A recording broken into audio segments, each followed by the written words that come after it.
Oh, g'day and welcome. Now this, I thought I'd start with a different intro. This is the, it's kind of part 24 of the CB750, and you can see I've got a bit of 350 footage here.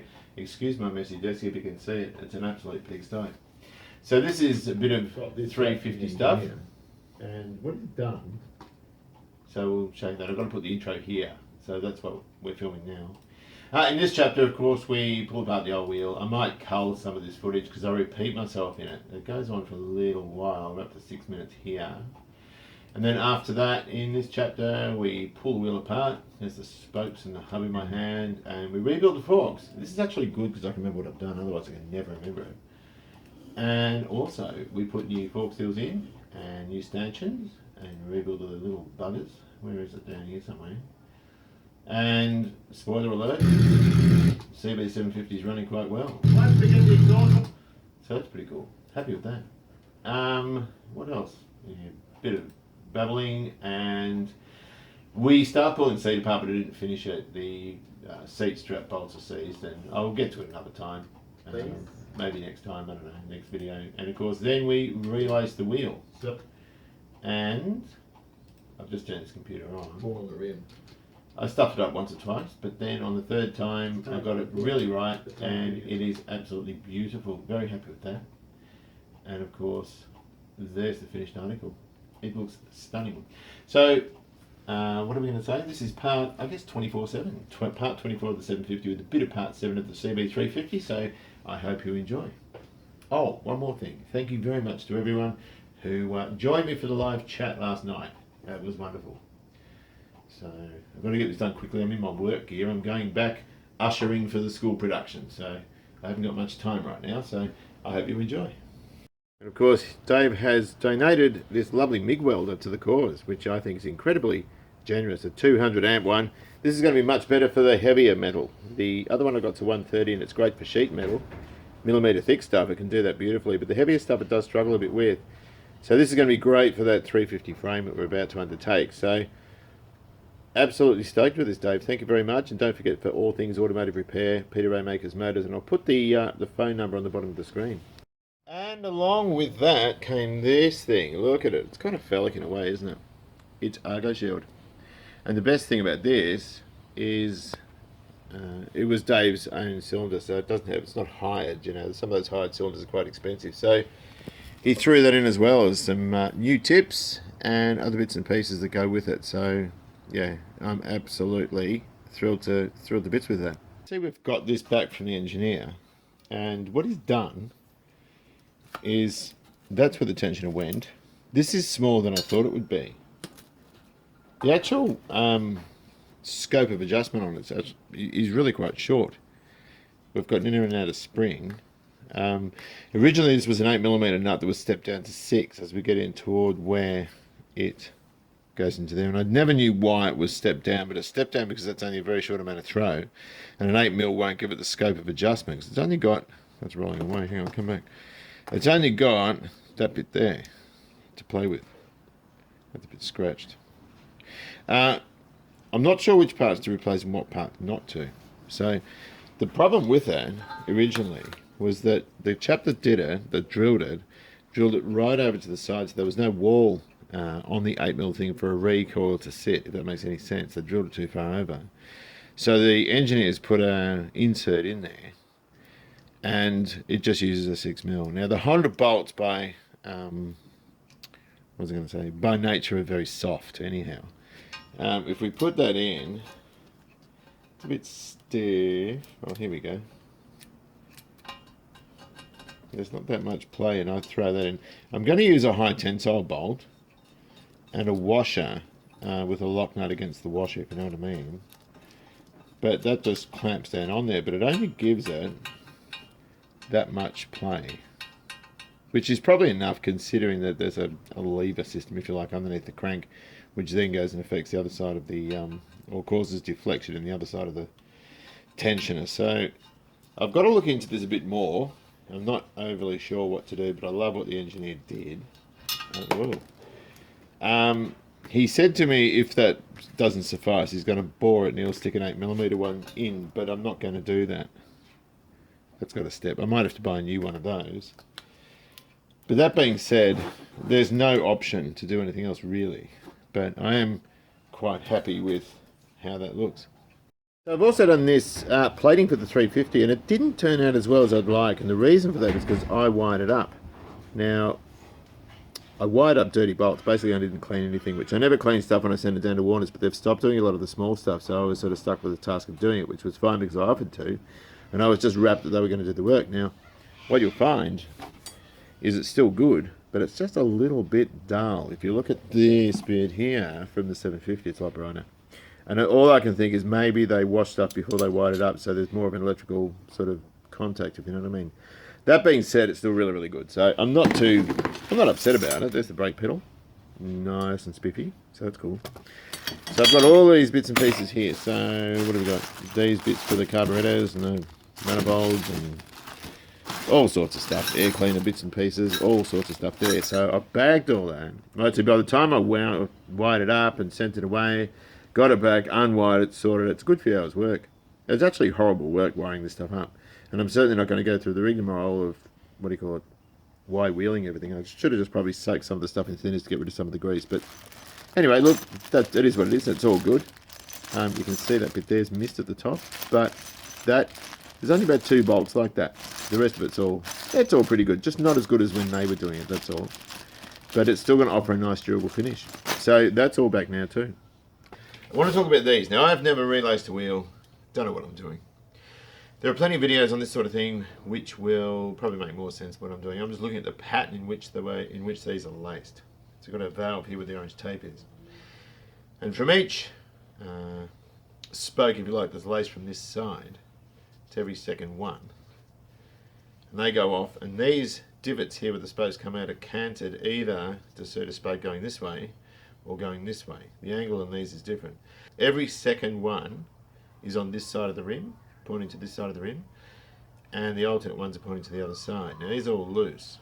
So what we've got to do is we've got to start undoing these. Now these are all loose. I've loosened them at the nipple, and so in putting them on I want to make sure that I get them in exactly the same amount in, if you know what I mean. So the guy that trues them, because I'm not going to true them, can swing this around a bit,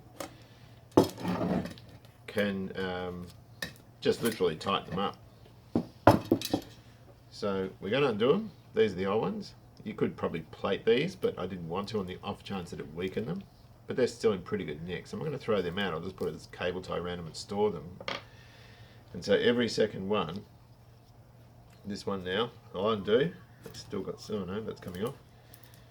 And we'll just do it methodically so that we know. I'm just taking them out. This is every 4th spoke on the rim here, if you know what I mean. So I'm undoing this one. 1, 2, 3, 4 will be the next one. 1, 2, 3, 4. This one, and so on and so forth. I'm going to go around the wheel and do it in a methodical way. Not just because it's probably the right or wrong way to do it, I'm not sure. But this is the way I'm likely to remember, because this is absolutely foreign to me, doing this sort of work. Okay, so what the consensus here is I'm going to have to lace the hub to put the rim over to put these on. That's something I didn't want to do. So we're down to the last one. And you know what? If I absolutely murder this, you're going to know about it, because I'm not going to lie to you. I'm going to say I knackered it. No, there's another one. Is that right? No, that's tiny. Let's just take that out. And then I think we're good. I think we can lift our rim off and have a look. Now sometimes it does work out to be better value culling this sort of thing. It's just not worth fixing. It's going to cost just as much to do that or more to repair that than to replace it. Now we're replacing it with another genuine Honda item, so I'm pretty relaxed about that. In the meantime, I don't know how relaxed I'm about this. So it's just going to be a case of trying our best to get it right. Now these holes all look the same all down here, so they all look identical actually from the back and from the front, so that when we go to put the spokes on, I think it's just a matter of doing it methodically and just the reverse of what we did to take them off. Whatever the case, there are going to be people that watch this video that know a heck of a lot more about lacing wheels than I do, because I'll tell you now, I know more about what colour the Queen's underwear is than I do about this. And I don't know anything about the Queen's underwear. So, and I'm going to do this for my own personal growth as well, because it's cool learning new skills and learning what different pieces do. Normally you would just give this to a guy to say do this. Let me just have a crack at it myself. There you go. Right, so the aim is to get the front of the 750 back together, and we last left off where we cleaned these fork tubes out. They've been clear coated. There's a couple of knocks on there. That doesn't worry me so much, but some of this sort of rash here from road debris and all that sort of stuff we need to get rid of. I'm not going to show that because I did it on the engine casings, where basically we're just going to use wet and dry, smooth all that out and give it a light polish. Now, in addition to putting the forks together, there's the hub we've just pulled apart. Again, give it a light polish in these sorts of areas here, and just clean it up in the center of the hub and lace it. And then of course once it's laced it has to be trued and the tyre fitted, a new tyre fitted. But we can't put those on until we clean these up as well, the headlight ears, if you like, or brackets, and it's pretty grungy in these sorts of areas. I think the best thing to do with that is to hydroblast and then clear coat it. It could be painted, but I think it'll look better being left kind of natural. It looks like it's been squeezed down a bit there, but I'm not sure if that's original. But a lot of this will clean up with steel wool, but in these areas here, it just won't look right. So I think we need to do that. So I want to get the whole front wheel on with the front guard and the front guard again. I don't know if you can see. The chrome is okay. It's dull in spots. Clear steel wool will fix that. But underneath it's pretty grotty. You can see that. Yes, we can. So again, we'll get that all cleaned out, make it look good. And to cap it off, we have this Honda garnish, which of course is a mess behind. So again, we'll blast all that out, clear it, and refit that. And it should be good. Then we can stick the whole front end on, stick the bike up on its center stand, then we can work on the back wheel, and then the thing's mobile at least. Right, well there you go. Not perfect. We're not shooting for perfect on the finishes because it's not a show bike. But we've got to go into these areas here a bit more. It's a bit dull there. But it's not overly shiny. Now all I've done, I've spent, how much have I spent? 20 to 30 minutes just on these. We've got to get the Dremel, go into these areas here, because it's not quite right yet, although that is rougher casting there. Started off with some 320 wet, gone to 800, gone to 1200, and just used an old car buffing pad, which is knackered, and just put some cutters on it basically, and just gave it a whack with that. So the scratches are still there. We're not going to worry about that. But I think that is going to look a lot better than that, and that looks pretty good compared to what that was. So it's cool.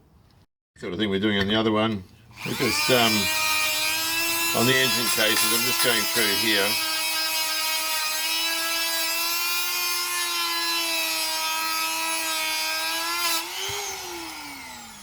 I don't want to spin too hard because it might start breaking up. And just going through, just tightening it up, just to make it a little bit better. And I think we're at the stage now. This is all rough cast down here, so we don't have to worry about that. There's just a little bit of muck there still. But they should be fine. I think they're going to look good. Right, let's take a look at these. And I've been warned by somebody that these are reasonably crap. They're the double-ended seal. I'll take that paraphernalia out, and these are the two all-ball seals. Now I'm going to look around on them just to see which way they go. Now there's a chamfered edge there, so that would go down into the shock, into the fork leg. It's all I can see. The other side doesn't say anything. So it's broad on this side. It's broader here in that section there than it is there. And it's chamfered there, so these have to go that way, I would think. I'm going to grease this up. Just pack it in there a bit. That's the new one, and that's the old one, so I'm just going to put them there for a moment. I just want to see at the end of here how that looks like it's going to sit.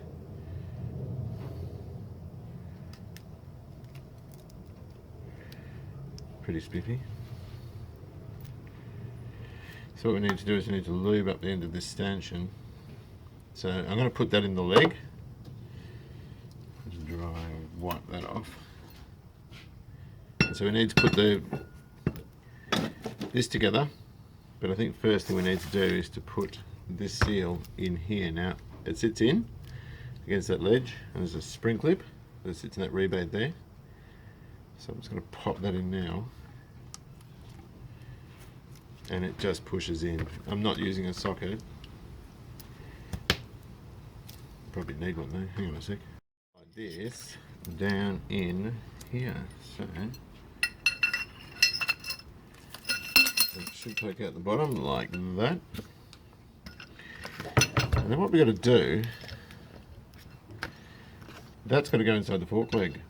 So you've got to sort of drop it into the fork leg and then catch that as well. I haven't cleaned that up very well. Just a minute. I'm just going to put a bit of grease here. I'm also going to, I might spray a bit of CRC up there just so the seal doesn't start to gall on the on this clean surface. So I might just lube this up. What might be easier is putting a spring in the bum, and that will hold that out so I can stick the fork leg in upside down. It's actually difficult to film this, so that's probably why you're thinking, what the freaking hell is he doing? Right, that's gonna hold that in. So now all we need to do is clean this up because we dropped it, and then we can put it over this, stick it on a bit of carpet and lower the leg over it. So I've got the leg here with the seal in, and so we should just be able to lower that into position, and I'm just twisting it, and it's got to find its home in the bottom. So we'll pop that cap off for now, and when I stick this guy up there, it should catch that thread. So I'm just going to get better prepared. I'm not very well prepared for this. I'm doing a very good job, you can tell, can't you? So we've got our nice little hunky-dory 6mm Allen key thing, and that should catch, which I believe it has. Oh yes, that feels really good. So we can just tighten this up. It's going to be easier tightening this when we clamp the units in the bike before we put the axle in. We'll just tighten this up properly then. So we'll just pop that down there just to hold it for now. We have a sort of a forky thing going on there. We'll clean these guys up because I'm going to reuse these. And to clean these up, I'm just going to spray them with a bit of that and wipe them off with some of this. Oh look, that is absolutely beautiful. It makes me feel like a new man. That's fine. Cool bananas. Just make sure it's clean in there. I didn't buy new ones of these because it can be fagged. And we can just slide these over the top. And save for some really dirty looking legs, there is a rebuilt fork. Woohoo! So once we clean that all off, she will be as new. Sweet. Just gonna get all my greasy marks off these. I've just cleaned these and they look terrible. Anyway, you get the picture.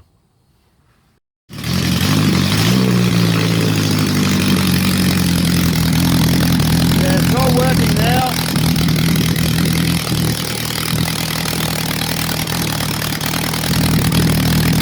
Yeah, it's doing what it's supposed to be doing at last. Well, at least we know we got all four. That's getting hot. Oh, yep.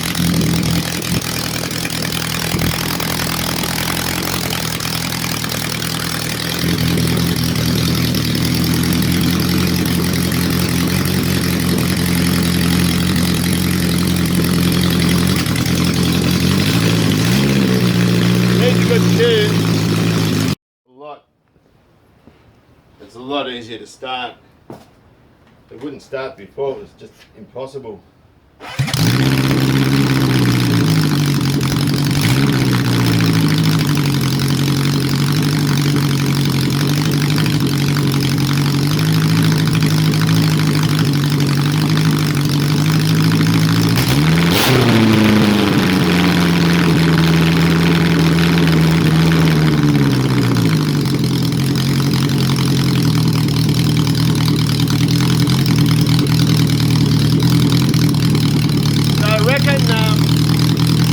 Once we get the exhaust on, the airbox on, all this, I can tune it properly. But at the moment, you know what?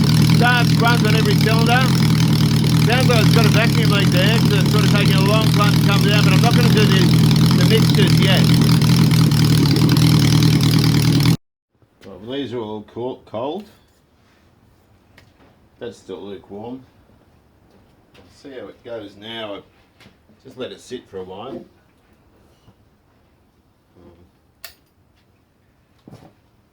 Let's see how this goes. Fingers crossed.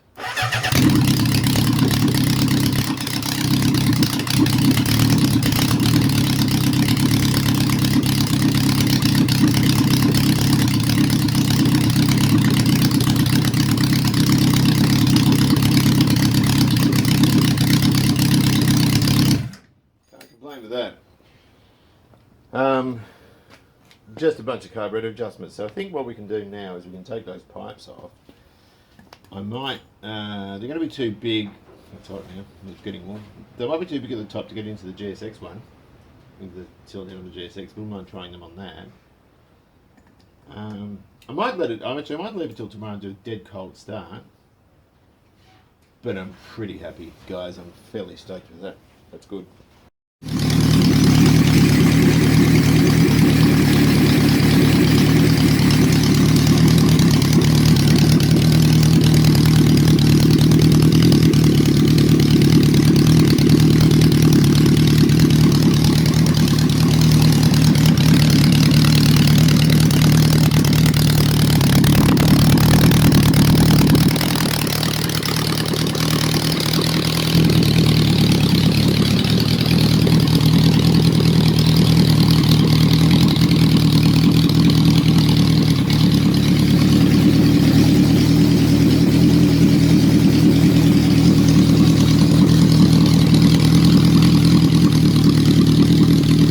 Right, so what do we have to do now on our CB750? Okay, carbies can stay there, thank God.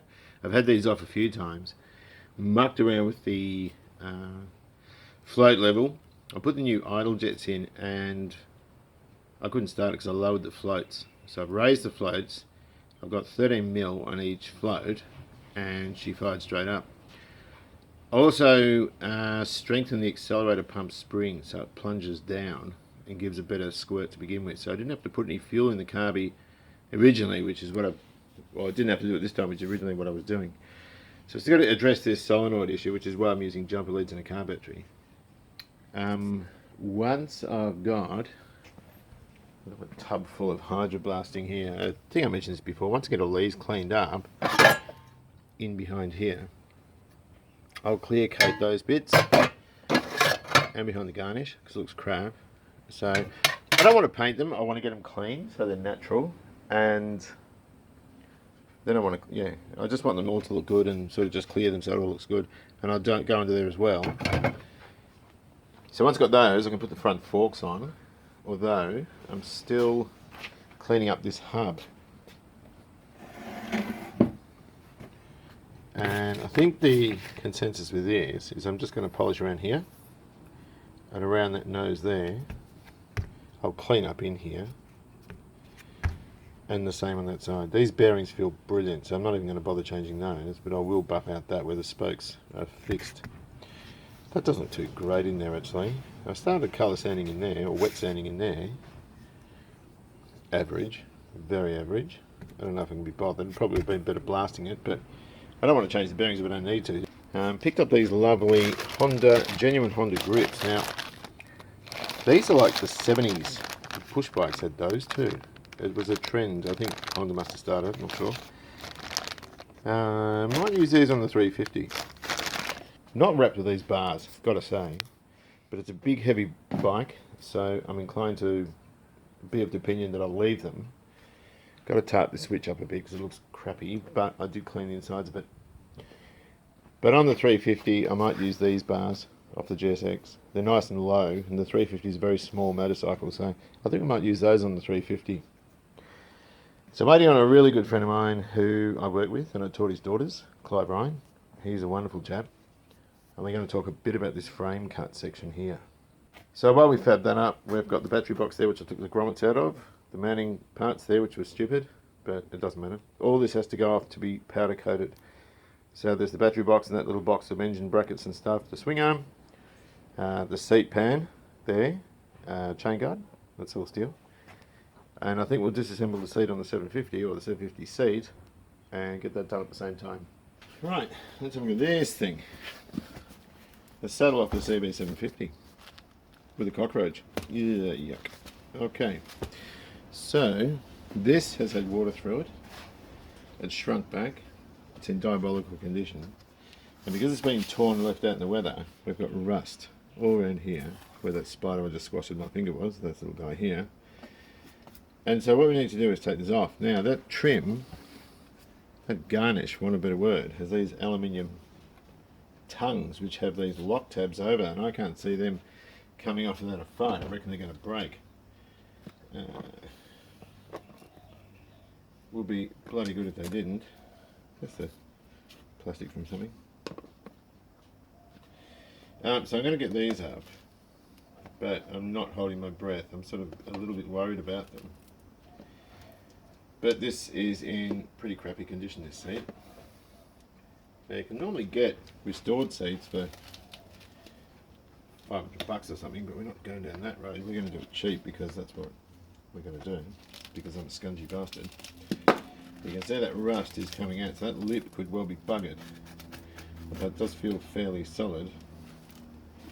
There's little tongues, sharp tongues, which are the fabric is rolled over and then they're nailed down or they're hammered down.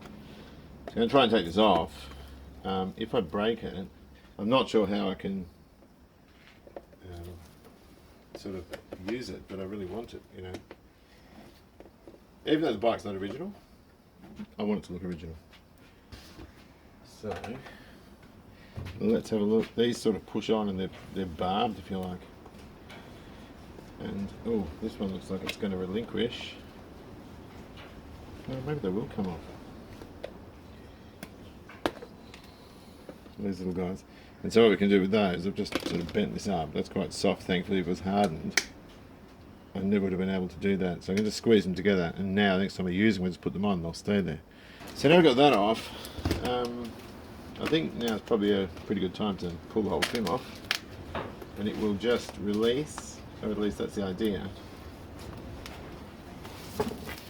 from this sort of area. Just got to be really careful we don't sort of buckle this up, because replacing it could be quite difficult. There we go. And like that.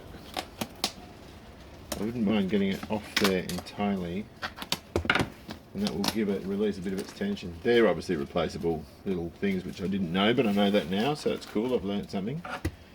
And the same over here. So these sorts of things, we're spending a lot of time getting these sorts of things off, because, I mean, where the hell are you going to get one? Because you'll probably have to buy a whole new seat, and that will cost $1 million if you go around here to try and buy one, but that is a minter, look at that, really good. They will probably slide out. But whatever the case, I'm going to leave those. The wind's come up. Is that going to come out? It looks like it's fairly well trapped in there. They're crimped at the end. Okay, we'll just put that to the side. Right, CB750 front wheel. We're going to lace it now. And I've given this a bit of a clean up. It's not perfect, covered in fingerprints and that sort of stuff, but it'll clean up further a little bit better. Now, lacing these wheels isn't a difficult thing to do, but it's extremely easy to get it wrong. And to be quite honest with you, I've already had a crack at it. You can see where that greasy mark is from here. And I realised then that I had it wrong, and I pulled it apart again, and I want to go through it with you. Now, you get 40 spokes. This is a 40 spoke rim, the hub, the rim, and a bunch of nipples. I've got another nipple in here, but I'm not going to show you that, it's not relevant. So on the rim, there's a bunch of holes pointed in different directions. This one's pointing sort of up here, this one's pointing over here. So when you get them wrong, you'll see that these nipples won't sort of countersink very well on the other side if you have it wrong. That being said, all these ones here are for the one side of the rim, and all these ones on this side of that ridge are for the other side. Now what I want to show you is the spokes. There are 40 of them, and they're all the same length, and they're all swaged spokes. Yep, just like the original ones. These are from CB750 supply in the United States.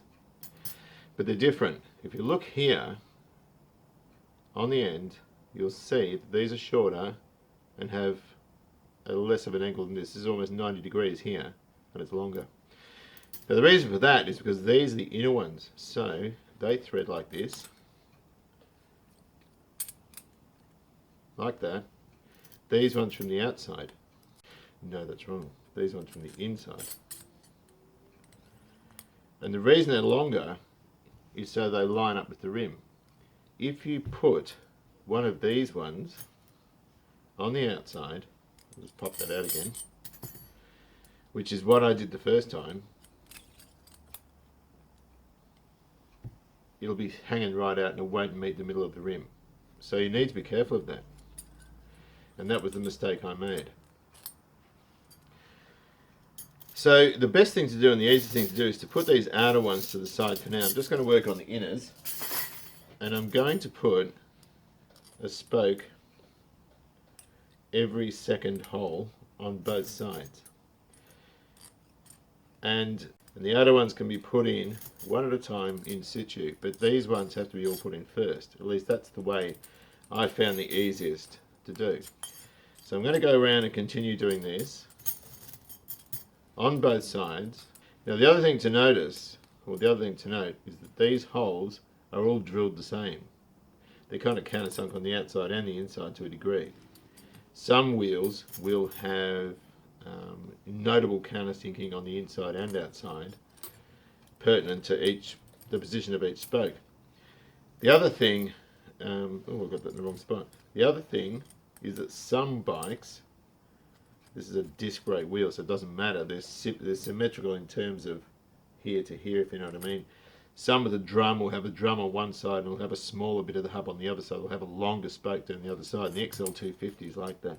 Dave's bike was like that. So I'm going to go through. This is fiddly. And I'll turn the camera back on. Right, so what we've got, I've just put the rim here. And I'm going to start by lacing it now. Every, hang on, 1, 2, 3, 4, every fourth hole we're going to pop a spoke through. Now I've arranged these so they're not crossed up with each other, they're all sort of facing in an anti-clockwise direction, and I just want to make sure that that is going to stay almost in that position when I do this. 1, 2, 3, 4, we're going in every fourth hole, just so that they're not crossed with each other, if you know what I mean. They're all sort of falling out, but that doesn't matter. 1, 2, 3, 4. And then I'm going to start putting the nipples on. Now, hang on a minute. What have we got? This one here. 1, 2, 3, 4. Good. That's going to go in there. They're all sort of in the right position. So once we've sort of established where they're all going, and there's quite an angle on these things, I'm just going to pop the nipples on. And as I said before, you're going to see straight away if you've got them wrong. So all these outer ones are going to go to this side, obviously, and the others on the other side there. 1, 2, 3, 4. This next one goes in here, and I'm just going to start them with a few threads. Once I get both sides on, I'll sort of get them down to a couple of threads showing, so that when they get trued, because I'm not going to true it, the guy won't have any problems. You'll see that they're all sort of set up ready for truing, and we won't have any ugly drama. Now, the best way to true these, and if I had the bike up on its center stand and sort of weighted down at the back, I would do it myself, because you can just run it between the forks and you can see run out. There's side run out, and there's also run out sort of vertically, if you know what I mean. So I'm just going to pop these in, but it's not difficult, as I said. It was just that I had it wrong with the spokes being the inner and outer ones being incorrect, and that was something I should have checked. Right, so I flicked it over, and we've got all the bottom ones on. We've got to stick these ones in. You can see I've got that one there. And again, it's important that we lay them out so they don't tangle and get caught behind the other spokes, because that way it's going to be such that you need to take some of them off to get them out, if you know what I mean. So that one is there. So okay, so again, it's just a case we're looking on this side now rather than the other. So what have we got? We've got that one in there. So 1, 2, 3, 4. So this will be the next one. So it's 2 on the hub, 4 on the rim. And they're all facing on the 750 kind of counterclockwise. These ones are going to go the other way and give that crisscross look. 1, 2, 3, 4. My daughter's here. She was helping me as well because she could see that I needed help. Rightio, so both sides are laced with the inner space. So these ones are all going to go on the outside. And what that means is, I've got to work out what I'm going to talk about first, is that they're threaded from underneath. So if I get this one, and remember these are the ones that are longer on more of a 90-degree angle. So I'm going to pop that up through there. And these ones are going to go into these holes here. And so again, we've got every 4. So the next one would be 1, 2, 3, 4. And you'll see, because these holes here are sort of pointing in the right direction for them, but it will start getting tighter. You can see it's still loose at the moment. Actually, that's wrong. I'm in the wrong hole. It's this one here. They're on quite a severe angle. So I'm just going to pop that in there. Once we get one started, we've got more of a hope of getting it true, if you know what I mean. So they're on quite a lot, it's quite a large angle. So it's just a matter now of, it's actually tricky. It's a bit, it plays games with your mind a bit. So 1, 2, 3, 4. This one goes in here. And we just go through the whole cycle again, basically. So I'm at the point now where it's actually easier to stand the wheel up to do this, because you have to kind of move this to sort of set them up where you want them. With it lying down, there's too much, it's just not as easy to do. So 1, 2, 3, 4, this goes here. We're nearly done with this. Actually, we're done with that side, so you can see that side's done now. I just realised. They kind of come up a bit quicker, so I've only got these ones here left to do on this side, which obviously goes the other way. So I'm going to put that in there, and this guy here is going to go here. It starts making a lot of sense when you've done it once or twice, which we're going to have done it 40 times by the time we're done with this little exercise. So I will continue doing this, and I shall be back in a minute. I'm going to put this one through. I wish I'd known what I know now, 1, 2, 3, when I started doing this, because I actually made a few mistakes before I started getting it right, which is how you learn. I mean, you always go off at your kids for doing silly things, but you did the same thing and you don't want them to make the same mistakes, but they sort of have to make their own mistakes to learn, don't they? Rosie. Yeah, There we go. I have a definition of No, you're not. You're perfect. fish. Right, there you can see it. It's laced. It looks beautiful. Once this is all trued up, and as I said, we could do it here, but I think I'll just give it to a guy and he can fit the tyre. Oh, yeah, Scotty's in Ringwood. He said he'd do it, so he can true it up and put his new tyre on, or put my new tyre on, and when we get it back we can sort of stick it in the bike. But it looks absolutely gorgeous, doesn't it? And it's so much sort of more reasonable doing it this way than it is to try and rechrome the old one. So I won't show the rear wheel.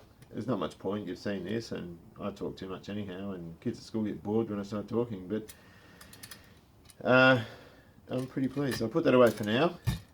Actually, there's 3 to do. I've got to do the rear on the 750 and the 2 CB350 ones as well. But maybe I'll do a bit of it in a 350 video or whatever. But that'll do for now. I think that's pretty cool. So I'll look on that note. I'm going to say thank you very, very much for watching. Enjoy your classic, and I'll see you around. I might put that inside and look at it. I wonder if Susie would like it in the bedroom.